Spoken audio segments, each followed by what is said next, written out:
राधे राधे दोस्तों, स्वागत है आप सभी का।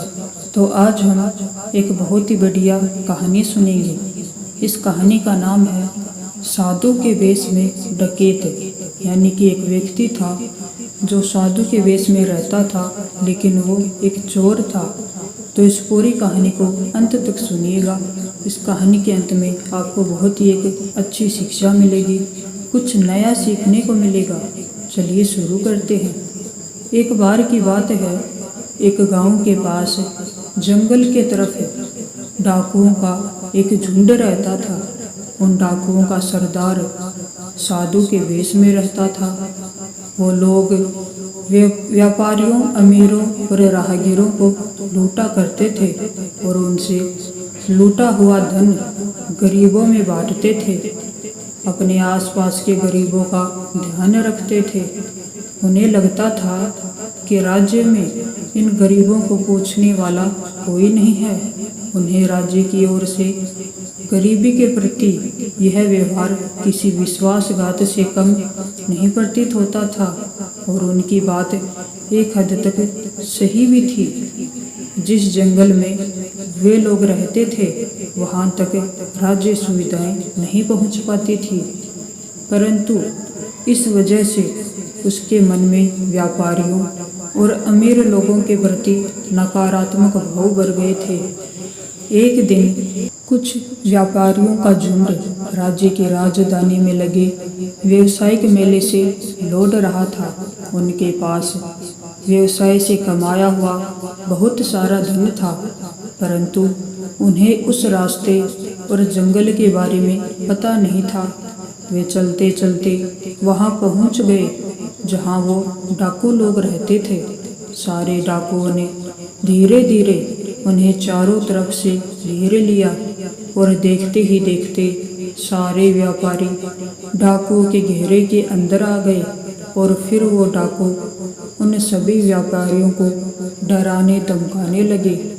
तभी उन डाकुओं की नजरों से बचाकर एक व्यापारी अपने धन का थैला लेकर धीरे धीरे भाग गया और भागकर वो पास के एक तंबू में घुस गया और जोर जोर से सांसें लेने लगा।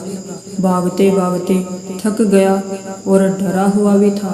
तभी उसने देखा कि उस तंबू के अंदर एक साधु माला जप रहा था।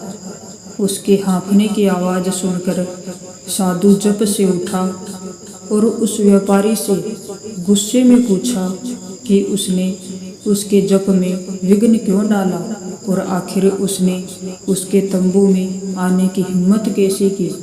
इससे पहले कि साधु कुछ और बोल पाता, व्यापारी ने धन से भरा वह थैला उस साधु को संभालने के लिए दे दिया और कहा, पूरे साल की मेहनत के बाद राजधानी के मेले में जो धन प्राप्त हुआ है वो आपको दे रहा हूँ। यह मेरे परिवार के लिए रोटी है। हमें डाकुओं ने घेर लिया है। यदि हम मारे गए तो मेरे परिवार तक यह धन पहुँचा दीजिएगा, अन्यथा वो लोग भूख से मर जाएंगे। हम सुंदर नगर के निधि सरोवर के पास रहने वाले व्यापारी हैं। अब मैं जाता हूँ।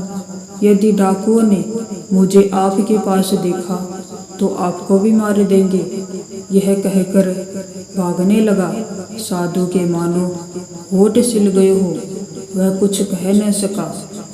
जब व्यापारी के जाने का एहसास हुआ तब वह यही कह पाया कि तुम निश्चित हो जाओ, मैं तुम्हारे धन की रक्षा करूंगा। व्यापारी के इस विश्वास ने डाकुओं के सरदार को अंदर तक झकझोर दिया। वह यह सोचने पर मजबूर हो गया कि क्या राज्य की सुविधाएं उस जंगल में न पहुंच पाने की वजह से वह जिन लोगों को लूटता था वो गलत था, क्योंकि वो भी तो मेहनत से धन कमाया करते थे और उन्हें राज्य से ये धन तो प्राप्त नहीं होता था। इन सब बातों ने उन डाकुओं के सरदार को परेशान कर दिया। उसे ऐसा लगता था कि वो सही काम करता है, जबकि आज उसे अपने किए पर पछतावा हो रहा था। तभी उसे व्यापारियों के चीखने की आवाज़ आई। वो भागता हुआ बाहर आया और उसने देखा कि व्यापारियों को बंदी बनाकर उन्हें उसके चेले डाकू मार रहे हैं। तभी वो तंबू के अंदर से छुपकर बाकी डाकुओं को रुकने का आदेश दिया। उनमें से एक डाकू ने हिम्मत कर तंबू में आकर आदेश के बारे में पूछा।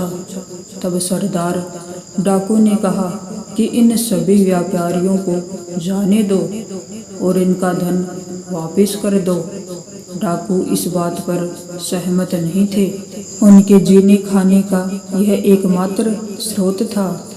उस डाकू ने सरदार से कहा, यदि यह गलत है तो हम आगे से मेहनत करके खाएंगे, परंतु अभी क्या खाएंगे और असहाय और वंचित लोगों को क्या खिलाएंगे।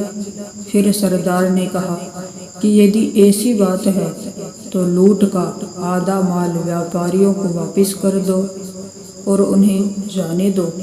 इस पर सबकी सहमति बनी और व्यापारियों को आधा धन लौटाकर जाने की अनुमति दे दी गई।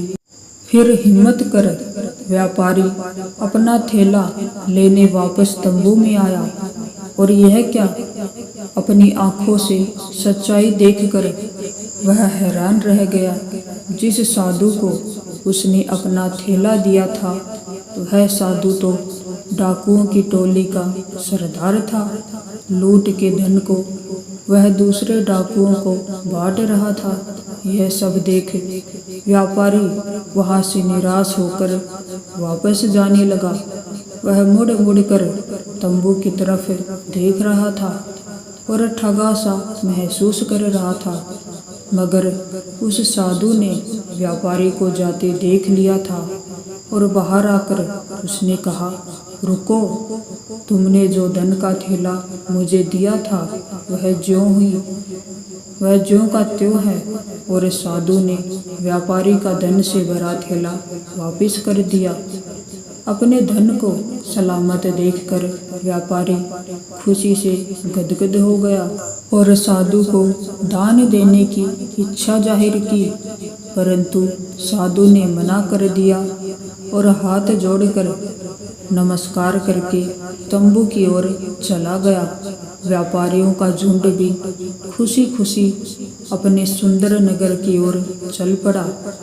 जब सरदार तंबू में वापस लौटा तब वहां बैठे अन्य डाकुओं ने सरदार से पूछा कि हाथ में आए धन को इस प्रकार क्यों जाने दिया।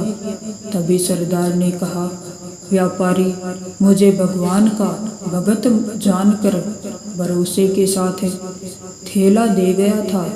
उसी कर्तव्य भाव से मैंने उसके थैले को वापस दे दिया। किसी के विश्वास को तोड़ने से सच्चाई और ईमानदारी हमेशा के लिए शक के घेरे में आ जाती है। बिल्कुल वैसे ही जैसे राज्य की सुविधा यहाँ न पहुँच पाने की वजह से हमारा राज्य से विश्वास उठ गया और हम सच्चाई और ईमानदारी के रास्ते से भटक गए। परंतु आज व्यापारी की बात सुनकर एहसास हुआ कि हम राज्य की सुविधा यहाँ तक नहीं पहुँच पाने का दंड सच्चाई और ईमानदारी से धन प्राप्त कर रहे लोगों को उनका धन लूट करके देते हैं और यह गलत है। आज से हम सब मिलकर मेहनत करेंगे और अपने साथ साथ सभी वंचित लोगों की सहायता भी करेंगे। सब सरदार की बात से सहमत हुए और डकैती छोड़कर ईमानदारी से धन कमाने की प्रतिज्ञा ली। तो यह एक बहुत ही प्रेरणादायक कहानी थी कि हमें कभी भी लालच नहीं करना चाहिए, लूट पाट नहीं करनी चाहिए। हमें ईमानदारी और सच्चाई का रास्ता कभी भी नहीं छोड़ना चाहिए। तो ये कहानी अगर आपको अच्छी लगी हो तो वीडियो को लाइक कीजिएगा और चैनल को सब्सक्राइब कीजिएगा। आप सभी को राधे राधे।